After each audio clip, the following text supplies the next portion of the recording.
Hello friends, welcome to my blogging channel. তো তোমরা কেমন আছো বলো? সবাইকে কিন্তু আগে বলবো হ্যাপি ইন্ডিপেন্ডেন্স ডের অনেক শুভেচ্ছা। তোমরা কেমনভাবে এই 15ই আগস্টটা পালন করলে বলো। এই 15 আগস্টে অবশ্যই সবাই তো ভারত মাতার প্রতি একটা শ্রদ্ধার্ঘ জ্ঞাপন করেছেই। আমি আমার শ্রদ্ধার্ঘ জ্ঞাপনের জন্য একটা পন্থা বেছে নিয়েছিলাম। তো আমি বিভিন্ন রকম ক্রিয়েটিভ আর্টের সঙ্গে যুক্ত ছিলাম একটা সময়ে, কিন্তু এখন আর হয়ে ওঠে না। কিন্তু এখন আবার ভেবেছি যে নিজেকে ভালো রাখার জন্য এগুলো আবার করতে হবে। সেই জন্য কিছু ফুল এবং পাতা নিয়ে চলে এসেছিলাম। আমার বাড়ি তো গ্রামের মধ্যে, তো কত রকম পাতা এবং কত রকম ফুলই পাওয়া যায়, একদম এমনি ফুটে থাকে এরকম বলতে পারো। তো গাঁদা ফুলটা যদি বা কেনা, এটা পুজোর জন্যই ফুল নিয়ে আসা হয়েছিল, তার মধ্যে কয়েকটা গাঁদা ফুল নিয়েছি এবং তা থেকে ছড়ে ছড়ে দিয়েছি এবং তার মধ্যে যে সবুজ অংশগুলো আছে সেগুলোকে কিন্তু আলাদা করে নিয়েছি। তারপরে অনেকগুলো পাতা নিয়েছি, এগুলো হচ্ছে কৃষ্ণচূড়া গাছের পাতা। তো সেই পাতার ডাল থেকে ছোট ছোট পাতাগুলোকে আলাদা করে সরিয়ে নিয়েছি। নেওয়ার পর কিছু নীলকণ্ঠ ফুল নিয়ে চলে এসেছিলাম। তো নীল অপরাজিতা, যেগুলো তো নীল অপরাজিতা আমাদের ছাদেই হয়ে আছে, তো ওখান থেকে নীল অপরাজিতা ফুল অনেকগুলোই ফুটেছিল, সেগুলো নিয়ে চলে এসেছিলাম। এবং কিনা কিছু টগর ফুল ফুটেছিল আমাদের বাড়ির পাশে, তো সেগুলোকে তুলে নিয়ে চলে এসেছি। এরপরে দেখো, এগুলো বাচ্চাদেরকে শেখার জন্য একটু গুরুত্বপূর্ণ হয়ে উঠবে। তো পারলে বাড়ির ছোট ছোট ছেলে মেয়েদেরকে একটু শিখিয়েও দেখবে, ওদেরও ইচ্ছে হবে এবং ওরাও এগুলো করতে চাইবে। তো এগুলো হচ্ছে বাচ্চাদেরকে ইনভলভমেন্ট এবং আনন্দের সঙ্গে খেলার মাধ্যমে অনেক কিছু শিখিয়ে দেওয়া যায়। তাই তাই এগুলো দিয়ে অবশ্যই তাদের সময়ও ভালো কাটবে এবং তারা শিক্ষার মধ্যেও থাকবে। তাই ওদেরকে দিয়ে এগুলো করাতেই পারো। দেখো, ওপরে গাঁদা ফুলগুলো ছড়িয়ে দিয়েছে এবং নিচে যে কৃষ্ণচূড়া গাছের পাতাগুলো ছিল সেগুলো দিয়ে সবুজ রং করেছি এবং টগর ফুলগুলো দিয়ে সাদা করেছি এবং অপরাজিতা ফুল দিয়ে মাঝে কিন্তু করে নিয়েছি তোমার চক্রটা, অশোক চক্রটা করে নিয়েছি ওই অপরাজিতা ফুল দিয়ে। তারপরে আরেক ধরনের পতাকা করার জন্য সবুজ পাতাগুলোকে আমি পরপর পরপর 3টে স্টেপে পরপর পরপর সাজিয়ে নিয়েছি। ওগুলো কিন্তু আমাদের ভারতের পতাকার নিচে যে সবুজ রংটা থাকে তার জন্য দিয়েছি। এবং ওপরে তোমার গাঁদা ফুলগুলো অবশ্যই সেই সেমভাবে একটু দূরে দূরে করে দিয়ে দেবো। দেখো, গাঁদা ফুলগুলো দিচ্ছি, তো সেইভাবে 3টে স্টেপেই কিন্তু দিতে হবে। বাচ্চাদেরকে ভালো করে দেখিও, ওরা কিন্তু ওদেরকে করতে দিও, ওদেরও একটু আইডিয়া হবে যে আমি কিন্তু যতটা সহজে করতে পারছি ওটা কিন্তু অত সহজে না।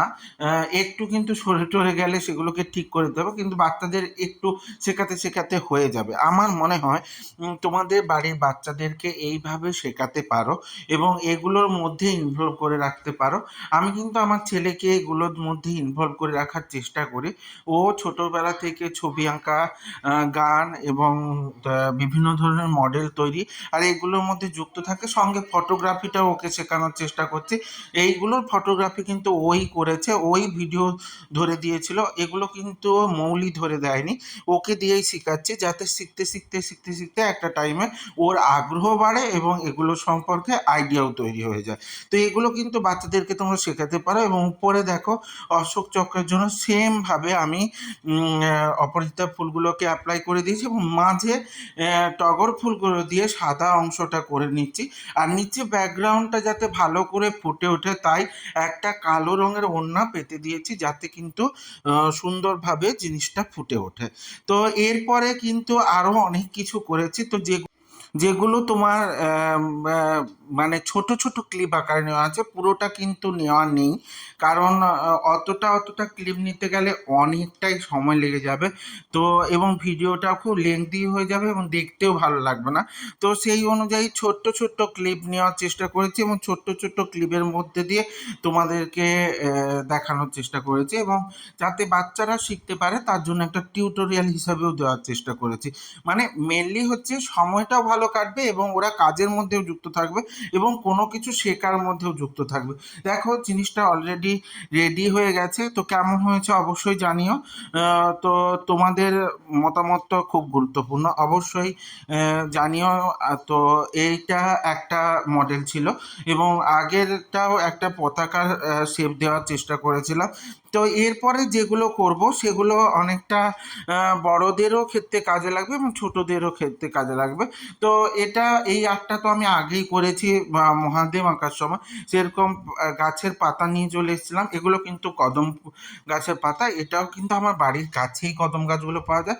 তার উপর একটা ভারতবর্ষের পতাকা আঁকার চেষ্টা করেছি, জেনারেল পতাকা, এবং সেমভাবেই আবার একটা কদম গাছের পাতা দিয়ে আমি কিন্তু নিচে ওই সেম 3টে স্তরের যে পতাকাটা আঁকলাম, তো সেইভাবেই একটা শেপ দেওয়ার চেষ্টা করেছি। সেই শেপটাও ওই কদম গাছের পাতার ওপরেই আঁকার চেষ্টা করেছি। তো সমস্ত কনসেপ্টগুলো কেমন লাগছে তোমরা অবশ্যই জানো, আশা করি তোমাদের ভালো লেগে থাকবে। আর যদি কোনো ভুল ত্রুটি হয়ে থাকে সেটাও কিন্তু তোমরা আমাকে কমেন্টসের মাধ্যমে জানিও, কারণ তোমরা ভালো খারাপ যে কোনো কমেন্ট করো সেটা কিন্তু আমার ক্ষেত্রে খুবই গুরুত্বপূর্ণ। তাহলে আমার শিখতে এবং এগিয়ে যেতে অনেক পরিমাণে সাপোর্ট হবে। তো তোমরা পাশে আছো, এটাই আমার ক্ষেত্রে অনেক বেশি পাওয়া। তো এইভাবেই আমার মানে 15 আগস্টের একটা প্রচেষ্টা ছিল। তো এটা যদি বা 15 আগস্টের দুদিন আগেই করেছি, কিন্তু আগের দিন কিছু আলাদা ভিডিও করেছি, সেগুলো অন্যদিন তোমাদের সঙ্গে শেয়ার করব। তো তোমরা কেমন কি পালন করলে তোমরা অবশ্যই জানিও, এবং তোমাদের কেমন কি হলো সেটা অবশ্যই বলো। এবং দেখো এই একটা মডেল তৈরি হয়েছে আর এই একটা মডেল তৈরি হয়েছে, যেটাতে আমি পতাকার শেপ দিয়ে দিচ্ছি।